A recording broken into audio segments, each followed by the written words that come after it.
If your Acer Nitro 50 gaming desktop turns on but won't display Windows, this guide is for you. We will repair boot issues, restore critical system files, troubleshoot startup problems, and get your desktop working again. A lot of errors pertain to this problem, and we're going to go ahead and jump into what should hopefully be a pretty straightforward process, guys. And we're going to go ahead and jump right into it. First thing I'd recommend doing would be to actually go ahead and boot to the troubleshooting utility on Windows 11. So if you do a hard power off 3 times in a row, Windows should automatically attempt to launch the startup prepare utility. And if it doesn't find anything, it will give you the option to select advanced settings, in which case it will take you to a screen that looks like this.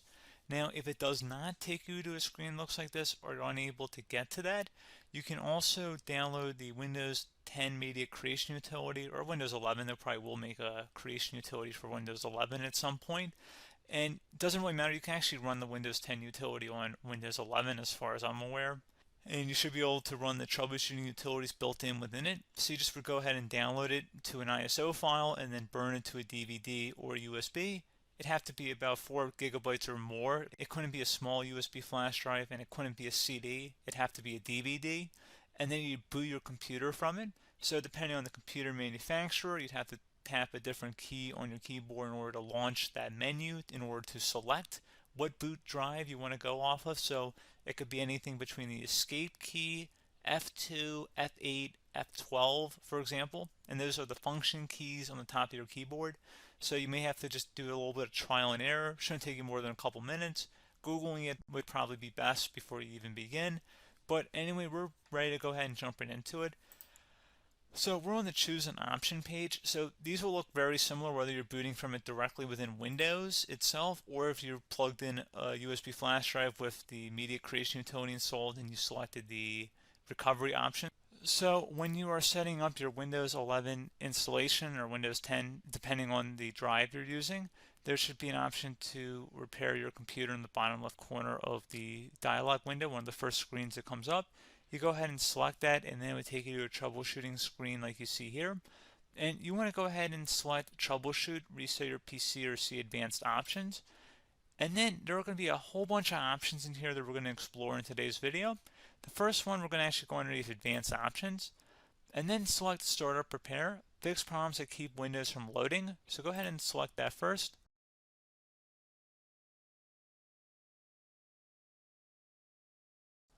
Okay, so you can see it could not repair our PC. That was our first option we could try. Something else, if we go back into advanced options here and then select troubleshoot, we're going to go underneath advanced options again. You can go ahead and actually access safe mode by selecting startup settings. And then if you select the restart button, you have the option on the screen select safe mode with networking, which will give you a key on the screen. It'll tell you which key to press to enter that. I believe it's the F7 key. It'll do that for you. I'm not going to go over that in today's tutorial because I don't really want to go into safe mode, but you're more than welcome to attempt that by going into here and then selecting restart. Again, it'll launch another screen. It'll say what key do you want to press, and it'll give you like 7 or 8 different options, and you want to select safe mode with networking. There's also an option for a command prompt too, but that's going to be something we're going to cover later in this video, and we don't even have to go through that in order to access it. So that's why I'm not going to really push for that, because unless you know exactly what's causing the problem, you probably don't need to go into safe mode. Unless you're trying to recover files, in which case then you definitely can go into safe mode, but we're trying to actually recover our computer here. So I hope that makes sense. Something else we can also try here as well would be to uninstall updates, remove recently installed quality or feature updates from Windows. So if you go ahead and select that, you can uninstall the latest quality updates, which generally is the more day-to-day updates. Feature updates are the less regularly released ones, like the big ones. I would equate it to service packs in like Windows 7 and Windows Vista and Windows XP. So larger updates that occur once or twice a year at most. And the quality updates are more just a regular update. So probably obviously depend, it'll take longer if you're going to try and uninstall the latest feature update versus quality update. And maybe you don't need to go back that far. So just giving you guys a couple of pointers with that. Something else you can also look at here, and we're going to jump into the command prompt in a little bit, but you can select System Restore, which will use a restore point recorded on your PC to restore Windows. And this is something I would highly recommend here, guys. So select Next.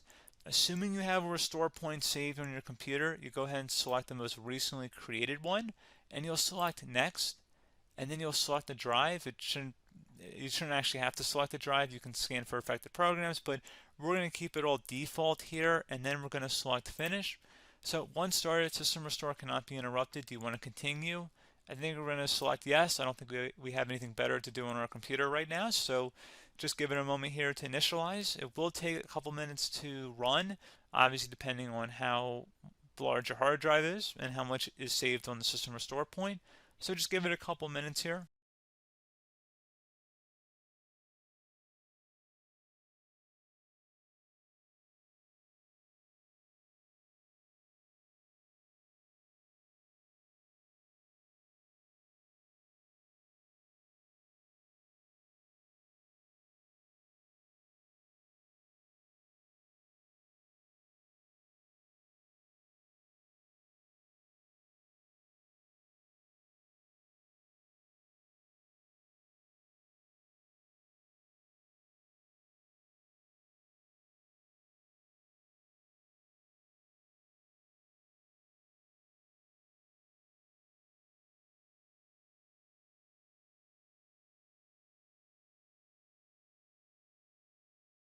System has been restored successfully.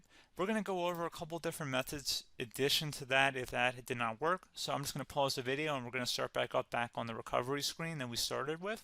Okay, so a couple other things we can try here too. If you go back into troubleshoot, you can select reset your PC, while you choose to keep or remove your personal files and then reinstalls Windows. You can select to keep my files, which will remove apps and settings but keeps your personal files. You can also select remove everything, which will remove all of your personal files, apps, and settings. So this is more of a factory reset, the second option here. First option, it should not delete all of your personal files. However, it will pretty much clear most of your programs. And keep in mind, there's no guarantee that your information, number one, is even still available and easily recoverable on your computer to the point that you actually would be able to recover anything. And the second point is that there's always a chance that it won't actually recover and it will just do a factory reset anyway. So there's no guarantee that actually would keep your files anyway. So I would recommend trying to get a recovery tool and backing that up first before selecting it anyway. But again, those are a couple different options. And then something else you can try here if you go back to the choose an option. Another option, if you go underneath choose an option and select troubleshoot, advanced options, and now select where it says command prompt. Okay, so the first thing we should do is type our main hard drive here. In most cases, it should be the C drive. So you just do a C colon and then hit enter on your keyboard. So once you're underneath the C drive, we're going to type in dir and then hit enter on your keyboard. It should have program files, users, and Windows all in there. That's how you know you're in the right directory.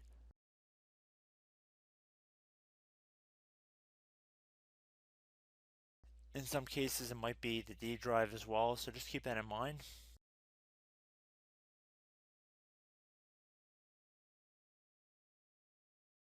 Next thing we're going to do is type in cd space / Windows / system 32 / config, and then you're going to hit enter on your keyboard.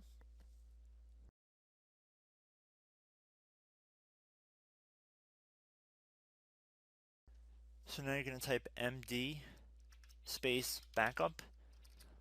If you've seen other tutorials, it might also say to put down md backup. That's because the backup name is pretty common when you want to back something up. So you can name this whatever you want, doesn't have to be backup. So if you've already made a backup folder in the past, you could do backup 1, for example. So once you're done setting the name you want the backup to be called, hit enter on your keyboard again.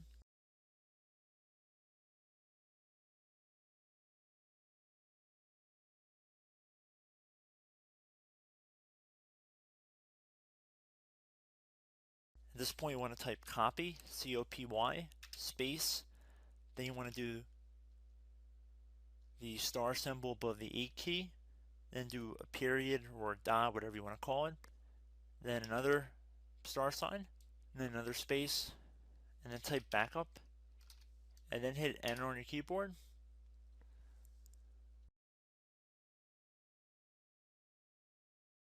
Now you want to type cd reg back, REG BACK, and then hit enter on your keyboard. So now that we are under the reg back, so now you want to type dir again and then hit enter.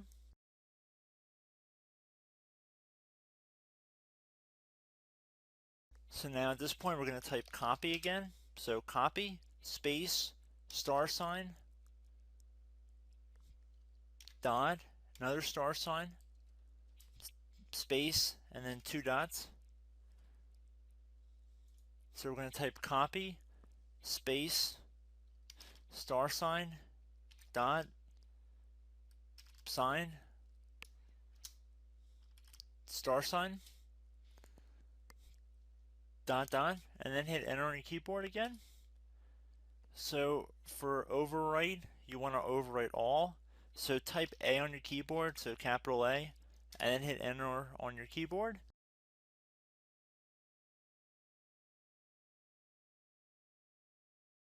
So at this point, you should be good to go. You can close out of the command prompt window, and if you accidentally continue to Windows 10, you should be all set. So I hope one of these 3 or 4 different methods we went through in this tutorial helped you guys out.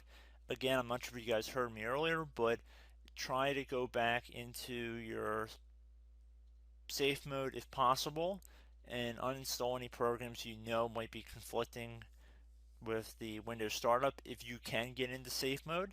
So just keep that in mind. Something very simple like that could be blocking up everything.